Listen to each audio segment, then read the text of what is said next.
If the language is a barrier, you may watch the same video in English. Link is given in the description. Hello students, Deepak tuition centre के YouTube channel में आपका स्वागत है। इस video में हम chapter के की concepts, standard symbols, basic terminologies और स्टैंडर्ड फॉर्मूलेज पे डिस्कशन करेंगे और साथ ही साथ हम कुछ रिप्रेजेंटेटिव एग्जांपल्स भी सॉल्व करेंगे। वीडियो का जो सबसे इंपॉर्टेंट पोर्शन है वो क्रिटिकल एरियाज का डिस्कशन, जहां पे ज्यादातर स्टूडेंट्स मिस्टेक्स कमिट करते हैं। तो आप उन मिस्टेक्स पे गौर करें और ध्यान दें कि वो मिस्टेक्स आपसे ना हो। GST that is goods and service tax. So goods and service tax क्या होता है? ये बेसिकली एक इनडायरेक्ट टैक्स है जो जब भी कोई गुड्स या सर्विस बेचते हैं तो उस पे चार्ज किया जाता है। ठीक है, सो यहां पे अब हम लोग इसका डिटेल्स में पढ़ेंगे। ऑब्वियसली बहुत ज्यादा डिटेल्स नहीं है क्योंकि सब्जेक्ट का नाम टैक्स नहीं है, सब्जेक्ट का नाम मैथ्स है। तो मैथ्स पे हम लोग को मेनली फोकस करना है कि इसको कैसे कैलकुलेट किया जाता है ऑन शॉर्ट क्वेश्चंस। ठीक है ना। सो इनमें कुछ सर्टेन टर्मिनोलॉजीज है जिनके बारे में डिस्कस कर लेते हैं। सबसे पहला है इंट्रा स्टेट सेल्स। जैसे दो टाइप का कंपटीशन होता है, inter school competition, intra school competition. Intra मतलब स्कूल के अंदर और इंटर मतलब स्कूल के आपस में, मतलब स्कूल के बाहर। So basically intrastate sales मतलब अगर एक ही स्टेट में हम लोग सेल्स कर रहे हैं, मतलब जो हम लोग का शॉपकीपर है और जो कंज्यूमर है, जो सेलर है और जो बायर है, वो दोनों सेम स्टेट को बिलोंग करते हैं। तो वैसे के सिचुएशंस में whenever the sales are within the boundaries of the state या फिर यूनियन टेरिटरी, तो हम लोग उसको इंट्रा स्टेट सेल्स बोलते हैं। या तो क्वेश्चन में मेंशन होगा या फिर तुमको जज करना पड़ेगा। और अगर इंट्रा स्टेट सेल्स है तो वैसे सिचुएशन में जो भी उस पे टैक्स लगता है वो टैक्स दो हिस्सों में डिवाइड होगा। पहला हिस्सा होगा हमारा सीजीएसटी मीनिंग सेंट्रल जीएसटी, जो कि सेंट्रल गवर्नमेंट को जाएगा, और दूसरा होगा हम लोग का एसजीएसटी मतलब स्टेट जीएसटी, जो कि स्टेट गवर्नमेंट को जाएगा। तो 50-50 मतलब सोचो अगर 1000 रुपया का प्रोडक्ट है उस पर 10% टैक्स मतलब 100 रुपया, तो ये 100 रुपया का 5% जैसे 50% सीजीएसटी और 50% एसजीएसटी। तो 5% हम लोग का सीजीएसटी में जाएगा और 5% एसजीएसटी में। नेक्स्ट है इंटर स्टेट सेल्स। अगर सेल्स एक स्टेट से दूसरे स्टेट में हो रहा है, मतलब किसी पर्सन जो कि वेस्ट बंगाल में है उसने किसी पर्सन जो कि पंजाब में है उसको गुड्स बेचा है, तो वैसे सिचुएशन में जो बायर और सेलर है वो लोग एक सिंगल जीएसटी, जो सेलर है वो एक सिंगल जीएसटी रिसीव करेगा। वो क्या है हम लोगों का IGST, that is integrated GST. और ये पूरा का पूरा जीएसटी किसको जाएगा? हम लोगों का सेंट्रल गवर्नमेंट को। स्टेट गवर्नमेंट्स को कुछ नहीं मिलेगा। ठीक है ना। तो ना पंजाब गवर्नमेंट को कुछ मिलेगा ना वेस्ट बंगाल गवर्नमेंट को कुछ मिलेगा, पूरा का पूरा सेंट्रल गवर्नमेंट को जाएगा। Input tax and output tax. जब भी कोई सेलर अपना गुड्स बेचता है तो वो गुड्स को आउटपुट कर रहा है, ठीक है ना, तो उस पे उसको जो टैक्स मिलता है वो होता है output tax. Obviously who collects the tax at the first point? First point जो सेलर है वो कलेक्ट करता है और फिर उसका रिस्पॉन्सिबिलिटी है कि वो गवर्नमेंट को टैक्स पे करे। तो basically if I am a shopkeeper, मैंने किसी से गुड्स खरीदा, तो जब गुड्स मेरे घर में आया, गुड्स इनपुट हुआ, तो उस वक्त पे हम लोगों ने एक सर्टेन टाइप ऑफ टैक्स पे किया। वो सर्टेन टाइप ऑफ टैक्स क्या था? उसको हम लोग बोलते हैं इनपुट जीएसटी। और इसी गुड्स को जब मैं वापस रीसेल करूंगा तो मैं जो बेचूंगा उसके वर्सेस मेरे एक टैक्स रिसीव होगा, उसको हम लोग बोलते हैं आउटपुट जीएसटी। सो इनपुट जीएसटी कब लगता है? जब मैं गुड्स परचेज करता हूं तो मेरे को इनपुट जीएसटी पे करना पड़ता है, और जब मैं गुड्स सेल करता हूं तो मेरे को आउटपुट जीएसटी मिलता है। जीएसटी के कॉन्सेप्ट को थोड़ा बेटर समझने के लिए हम लोग एक एग्जांपल लेते हैं। सपोज मिस्टर ए ने कुछ सर्टेन गुड्स मिस्टर बी को बेचा और फिर मिस्टर बी ने वो सर्टेन गुड्स वापस सी को बेचा। तो अज्यूम कर रहे हैं कि मिस्टर ए ने गुड्स 1000 रुपीज में मिस्टर बी को बेचा, तो A sold goods at ₹1000 for to mister B. So A का सेलिंग प्राइस ₹1000। ऑब्वियसली जिस रेट पे मैंने बेचा उसी रेट पे तुमने खरीदा, तो तुम्हारा कॉस्ट प्राइस ऑब्वियसली ₹1000 ही होगा। यहां पे हम लोग अज्यूम कर रहे हैं कि मिस्टर ए का कॉस्ट प्राइस 0 है। सपोज वो मैन्युफैक्चरर है, उसने स्क्रैच से प्रोडक्ट बनाया, कुछ नहीं से, ठीक है ना, ये अज्यूम कर रहे हैं। और सी हमारा कंज्यूमर है, ये आगे बेचेगा नहीं प्रोडक्ट, ये इसको कंज्यूम कर लेगा। ठीक है। सो जो डीलिंग है, जितना भी सारा कैलकुलेशन है, सब बी से रिलेटेड होगा। यही सबसे इंपॉर्टेंट आदमी है हमारे पूरे इक्वेशन में। जैसे ही बी जब गुड्स खरीदता है तो क्या वो सिर्फ 1000 रुपया देगा? नहीं, एवरी टाइम जब हम लोग बोलते हैं सीपीएसपी, वो हमेशा एक्सक्लूसिव ऑफ टैक्स होता है। अगर कभी भी इंक्लूसिव ऑफ टैक्स चाहिए तो वो अलग से लगाना पड़ेगा, ठीक है ना। बी जब गुड्स ए से खरीदा तो बी ने 1000 रुपया दिया प्लस टैक्स दिया। अज्यूम कर रहे हैं जीएसटी रेट 10% है फॉर इजी कैलकुलेशन, तो 10% ऑफ 1000 दैट इज 100 रुपया। तो बी ने 100 रुपीज टैक्स पे किया किसको? ए को। अगर ए का कुछ भी मतलब कॉस्ट प्राइस नहीं है तो उसने सारा का सारा सेल्स के ऊपर टैक्स कमाया और ये टैक्स उसके पॉकेट में नहीं जाना चाहिए। तो ये टैक्स किसके जाना चाहिए? गवर्नमेंट के। गवर्नमेंट रिसीव करेगा जीएसटी रिसीव फ्रॉम ए। कितना रुपया? 100 रुपया। यहां पे हम लोग एसजीएसटी सीजीएसटी का डिस्कशन नहीं कर रहे, ये इंटरस्टेट है इंट्रास्टेट है, फिलहाल जस्ट जीएसटी समझ रहे। चाहे 50-50 रुपया करके स्टेट और सेंट्रल को जाए, चाहे पूरा 100 रुपया जाए, पर जाएगा तो गवर्नमेंट को ही। We are only that considering that part, ठीक है ना। जब बी ने गुड्स इनपुट किया अपने घर में तो बी ने इनपुट टैक्स पे किया जो कि 100 रुपया था। फिर बी ने 500 रुपया प्रॉफिट ऐड करके 1500 रुपए में गुड्स सी को बेचा, तो सी का कॉस्ट प्राइस 1500। तो क्या सी बी को सिर्फ 1500 रुपया देगा? नहीं, वो देगा 1500 plus 10% of 1500 that is 1500 plus 150। तो 1500 प्लस 150, ये 150 क्या हुआ? ये 150 हुआ बी का आउटपुट टैक्स जो उसने कलेक्ट किया। तो जब सी बी से प्रोडक्ट ले रहा था तब उसने उसको पैसा दिया, उसने उसको सेलिंग प्राइस दिया 1500 प्लस 150 दिया उसको आउटपुट टैक्स। ये टैक्स भी बी के पॉकेट में नहीं रहना चाहिए, ये टैक्स तो जाना चाहिए किसके पॉकेट में? ये टैक्स जाना चाहिए गवर्नमेंट के पॉकेट में। तो लॉजिकली बी गवर्नमेंट को 150 रुपया और देगा? नहीं, बी बोलेगा कि सेल्स पे जो टैक्स है वो अल्टीमेटली कौन बियर करता है? वो बियर करता है हमारा फाइनल कंज्यूमर। तो बेसिकली अगर मेरे को ये गुड्स आगे बेचना है तो मैं वो टैक्स तुमसे वसूलूंगा। तो उस वसूलने के लिए जो 100 रुपया बी ने ए को दिया था वो 100 रुपया वो काट लेगा, बोलेगा ये तो मेरा ही रुपया था। बेसिकली 150 दो हिस्सों में डिवाइड हो जाता है, 100 और 50। ये 100 रुपया बी का ऑलरेडी दिया हुआ है जो कि गवर्नमेंट के पास पहुंच चुका है, तो उसको सिर्फ 50 रुपया और देने का रिस्पॉन्सिबिलिटी है गवर्नमेंट को। तो बी क्या करेगा? GST receive from B government को 50 रुपया दे देगा। तो टोटल में गवर्नमेंट के पास कितना रुपया आया? 150। और सी ने टोटल कंज्यूमर ने टोटल कितना रुपया दिया? 150। So now this make sense कि फाइनल जो बियरर है वो हमारा कंज्यूमर है और वो जो रुपया देगा वो ही टोटल फाइनल टैक्स का वैल्यू है। बट ऑब्वियसली जैसा कि मैथ्स में होता है, क्लास 10 में है, तो स्टेप्स दिखाने पड़ेंगे। We are not considered here steps, वो हम लोग सम्स में देख लेंगे। अभी सिर्फ कॉन्सेप्ट समझो। तो बेसिकली जो भी बीच वाला पर्सन है, जो शॉपकीपर है जिसने खरीदा भी और बेचा भी है, वो गवर्नमेंट को कितना टैक्स देगा? जितना उसने आउटपुट टैक्स कलेक्ट किया माइनस जितना उसने इनपुट टैक्स ऑलरेडी पे कर चुका है। तो कहीं भी सिचुएशन में जो हम लोग का जीएसटी होता है is always output tax minus input tax. Now you can argue कि सर ए भी तो खरीदा बेचा होगा। नहीं, मैंने अज्यूम किया था ये मैन्युफैक्चरर है, या फिर इसका कॉस्ट प्राइस के बारे में जब कुछ दिया नहीं है तो हम लोग अज्यूम करेंगे इसका कॉस्ट प्राइस 0 है। अगर कॉस्ट प्राइस 0 है तो इसका इनपुट टैक्स भी 0 होगा, मतलब इसने अभी तक कोई इनपुट टैक्स पेमेंट नहीं किया, तो जितना भी टैक्स कलेक्ट किया सब इसको चुकाना पड़ेगा गवर्नमेंट को। इसने ऑलरेडी 100 रुपया दे चुका है खरीदते वक्त, तो ये अपना 100 रुपया काट लेगा और बचा हुआ 50 रुपया गवर्नमेंट को चुका देगा।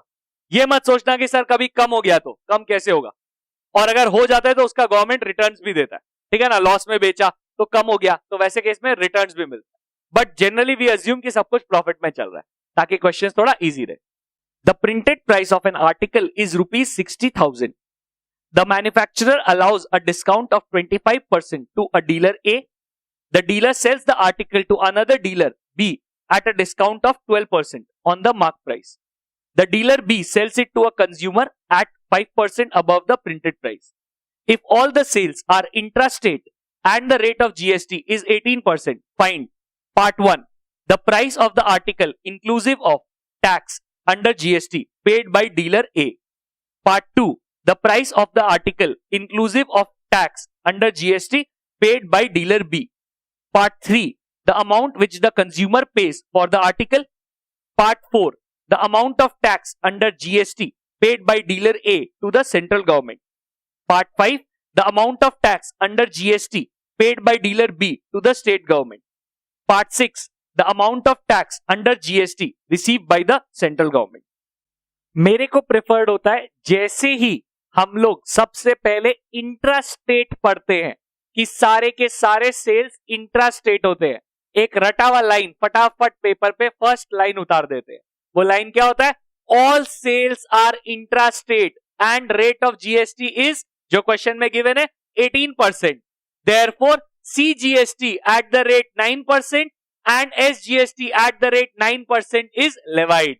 So basically दो हिस्सों में इसको बांट दिया, एक CGST एक SGST, हाफ हाफ करके. ये एकदम बेसिक रूल है, ठीक है. तो अब what I feel prefer is, पहले मन में एक सेटअप बैठा लो कि मैन्युफैक्चरर ने डीलर ए को बेचा, फिर डीलर ए ने डीलर बी को बेचा और डीलर बी ने फाइनल कंज्यूमर को बेचा. तो मेनली यहां पे मेन लोग कौन है? डीलर ए डीलर बी, क्योंकि यही तो बीच के लोग हैं जो इनपुट आउटपुट टैक्स दोनों देते हैं. Best, even before reading all the 6 parts of the question, मैं सबसे पहले प्रेफर करता हूं हर चीज का इनपुट आउटपुट सब निकाल के बैठ जाओ. उसके बाद जैसे जैसे क्वेश्चन में देगा तुमको खाली एडिशन सब्ट्रैक्शन करना है, चाइल्ड्स प्ले हो जाएगा. सो आई स्टार्ट विथ मैन्युफैक्चरर का जो मार्क प्राइस है जो गुड का, वो है 60,000. तो मैन्युफैक्चरर जब उसको बेचा तो उसका सेलिंग प्राइस क्या हुआ? मैन्युफैक्चरर ने 25% डिस्काउंट दिया, तो 60,000 minus 25% of 16,000, that is 60,000 minus 15,000, क्योंकि 25% ऑफ 60,000 15,000 है. इसका कैलकुलेशन चाहो तो दिखाओ, चाहो तो स्किप कर दो, कोई प्रॉब्लम नहीं है. That is ₹45,000. अभी ऑब्वियस सा बात है, मैन्युफैक्चरर ने जब बी को ये ए को ये प्रोडक्ट बेचा, तो अगर उसको 45,000 मिले तो पक्का ए ने 45,000 चुकाया होगा. सो ए के लिए कॉस्ट प्राइस क्या है? 45,000. इट इज अज्यूम कि जैसे ही मैं एसपी सीपी एमपी ये सब कुछ भी बोल रहा हूं, सब एक्सक्लूसिव ऑफ टैक्स है. जहां पे इंक्लूसिव ऑफ टैक्स होगा वहां लिख देंगे इंक्लूडिंग टैक्स या इंक्लूसिव ऑफ टैक्स, ठीक है ना. तो इसका कॉस्ट प्राइस क्या हो गया? 45,000. द मोमेंट आई सी कि कोई शॉपकीपर, कोई डीलर, कोई भी सेलर जिसका कॉस्ट प्राइस गिवन है, मैं उसका इनपुट CGST SGST निकालना प्रेफर करता हूं. सो input CGST will obviously be same as input SGST, which will be 9% of 45,000. तुम चाहो तो अलग अलग स्प्लिट करके लिख सकते हो. Input CGST 9% of 45,000, input SGST 9% of 45,000. तुम चाहो तो मत करो, ऐसे लिख दो, कोई प्रॉब्लम नहीं है. So 9% of 45,000 is 9/100 into 45,000. That is ₹4050. That is 4,050. ये हो गया इनपुट टैक्स. मतलब ए ने जब मैन्युफैक्चरर को पैसा दिया तो उसने 45,000 प्लस टैक्स पे किया. अब मुद्दा आता है, ए जब बेचेगा इसको तो वो किस रेट पे बेचेगा? क्वेश्चन में बोला है ए ने डीलर बी को मार्क प्राइस पे 12% डिस्काउंट दिया. So basically selling price for dealer A, मैंने हेडिंग ही दे दिया फॉर डीलर ए, तो जो भी बात करे सब कुछ डीलर ए के लिए. तो डीलर ए का सेलिंग प्राइस क्या हुआ? 60,000 minus 12% of 60,000, that will be 60,000 minus 7,200. So that will be rupees 52,800. So 52,800 rupees उसका सेलिंग प्राइस है. तो ऑब्वियसली उस पे जैसे ही वो बेचेगा उसको उस पे टैक्स मिलेगा, तो उसको आउटपुट CGST और आउटपुट SGST मिलेगा. वो दोनों हम लोग कैलकुलेट कर लेते हैं. सो द मोमेंट आई सी कि किसी भी पर्सन का कॉस्ट प्राइस, सेलिंग प्राइस सब कुछ गिवन है या कैलकुलेटेबल है, तो हम लोग यही करते हैं, कॉस्ट प्राइस लिखते हैं, उसका इनपुट CGST इनपुट SGST निकाल लेते हैं, उसका सेलिंग प्राइस लिखते हैं, उसका आउटपुट CGST आउटपुट SGST निकाल के बैठ जाते हैं. फिर क्वेश्चन में जैसा बोलेगा वैसा कर लेंगे. Addition subtraction is not a big deal. Most of the question में इनपुट आउटपुट निकालना ही पड़ेगा. ऐसा मत सोचना कि तुम पहले निकाल रहे हो और बाद में क्वेश्चन में पलट जाएगा. क्यों करेगा ऐसा? 99.99% नहीं करेगा. वो क्वेश्चन में पूछेगा ही, तो ये इंफॉर्मेशन निकाला हुआ हमेशा बेनिफिशियल रहेगा, क्योंकि इतना ही क्वेश्चन है तो एक पैटर्न बन जाता है. कैसा भी टाइप का क्वेश्चन है, हर एक जो मेन जो बायर और सेलर है, ठीक है ना, जो एक सेलर है जो कि खरीदता और बेचता है, रीसेलर, तो वो रीसेलर का cost price, input CGST SGST या अगर IGST है तो, और selling price, input output CGST SGST या अगर IGST है तो, दोनों ही केस में ये सिनेरियो कर लो, एकदम आसानी से समझ हो जाएगा। सो नेक्स्ट डीलर बी के लिए ऑब्वियस सा बात है, डीलर ए ने जिस रेट पे बेचा डीलर बी ने उसी रेट पे खरीदा। सो डीलर बी का कॉस्ट प्राइस क्या है 52,800 और ऑब्वियस सा बात है उसका input CGST input SGST will be same as dealer A का आउटपुट सीजीएसटी आउटपुट एसजीएसटी, क्योंकि इसी ने तो उसको दिया है, तो दैट इज सेम एज ₹4752। ये तो बस लिखने के लिए लिख दिया सारा इंफॉर्मेशन। एसपी, अब डीलर बी ने जब कंज्यूमर को बेचा तो उसने कैसे बेचा 60,000 प्लस उस पे 5% और, तो 5% ऑफ 60,000, 60,000 प्लस 3,000 दैट इज ₹63,000। तो 63,000 रुपीज उसने सेलिंग प्राइस, उसका सेलिंग प्राइस था। ऑटोमेटिकली जैसे ही सेलिंग प्राइस आता है मेरे मन में आता है आउटपुट सीजीएसटी एसजीएसटी निकाल लेते हैं। So obviously output CGST equals to output SGST that is 9% of 63,000, so that will be equals to 5,670। और selling price for the consumer obvious सा बात है एक्सक्लूसिव ऑफ टैक्स, तो कंज्यूमर के लिए जो कॉस्ट प्राइस है, कंज्यूमर के लिए जो कॉस्ट प्राइस है वो ऑब्वियसली हम लोग का जो डीलर बी था उसका सेलिंग प्राइस है that is ₹63,000। This is exclusive of tax.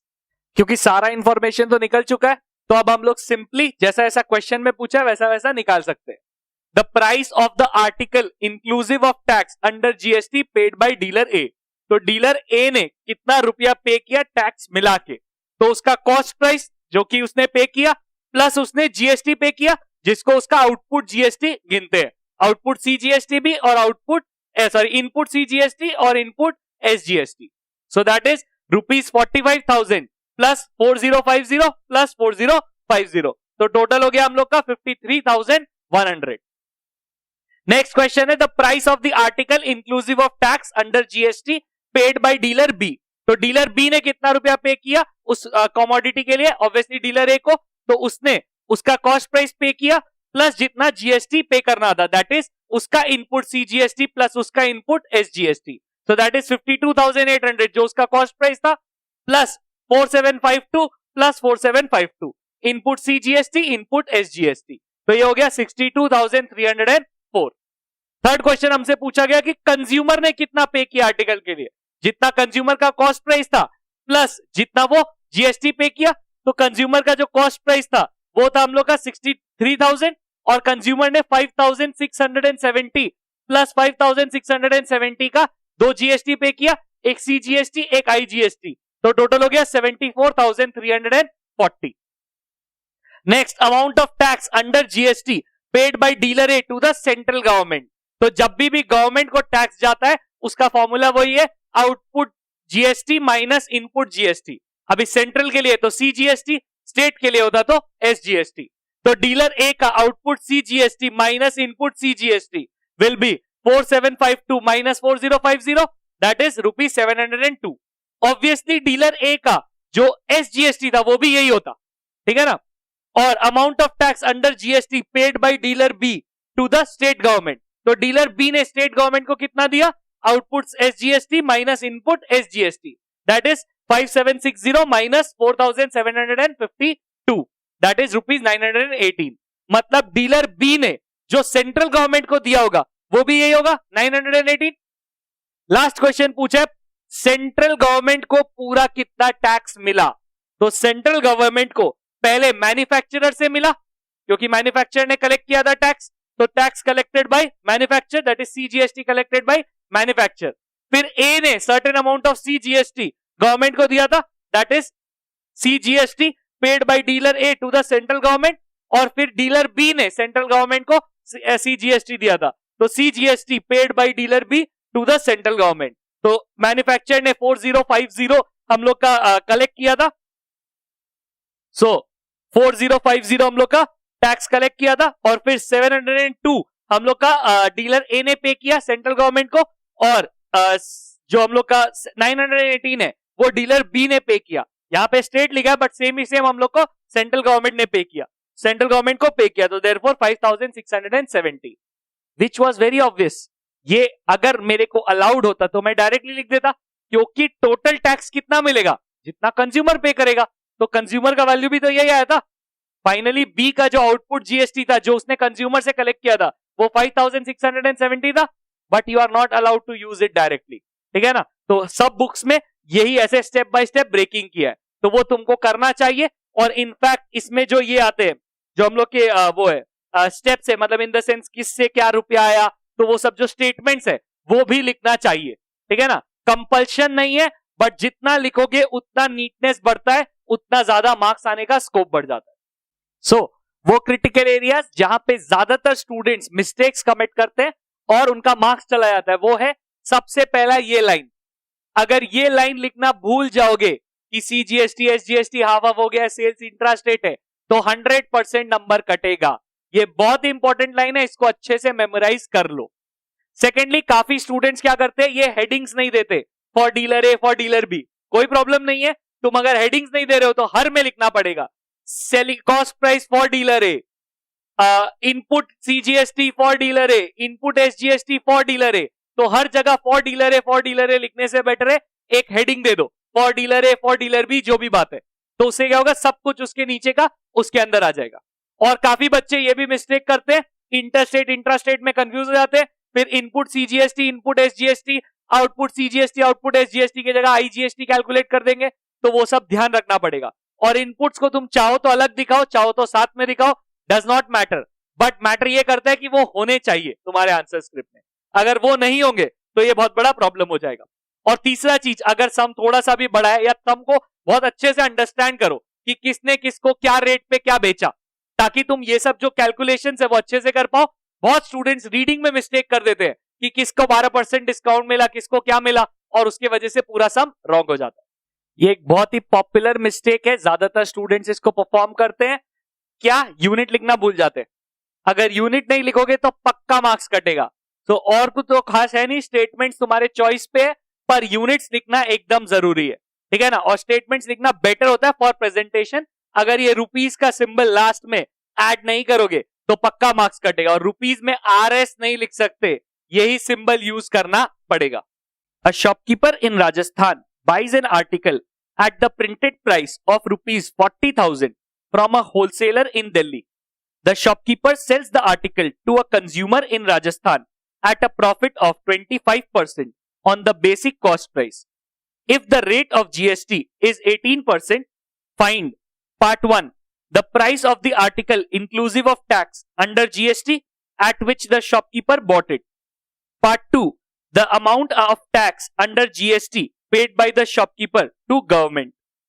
Part 3, the amount of tax under GST received by the Delhi government. Part 4, the amount of tax under GST received by the central government.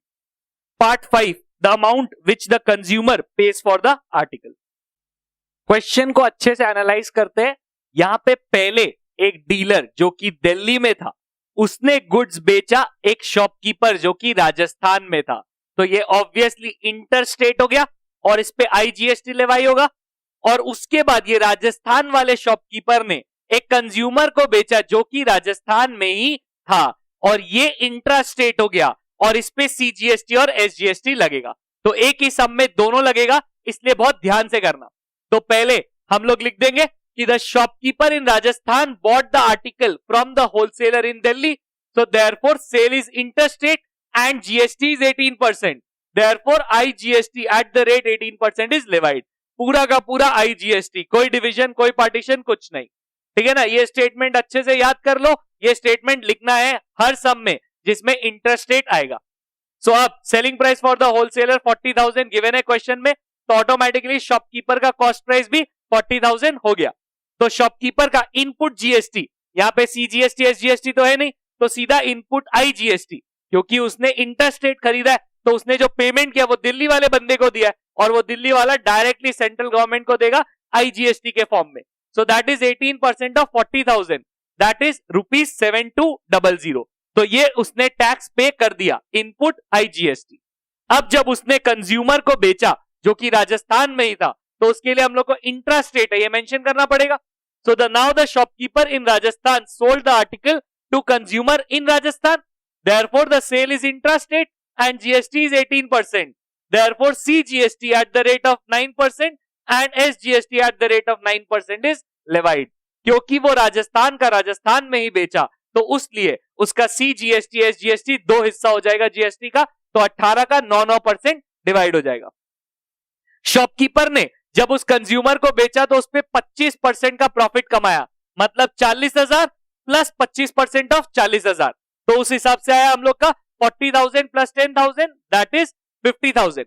तो 50,000 उसका selling price था। तो जैसे ही मेरे को selling price पता चला, मैं उसका output C GST S GST निकाल लूंगा। So output C GST and output S GST will be 9% of 50,000, that will be equal to ₹4,500। और ऑब्वियसली कंज्यूमर ने वो जो आर्टिकल खरीदा उसका कॉस्ट प्राइस, कंज्यूमर के लिए कॉस्ट प्राइस क्या था? 50,000।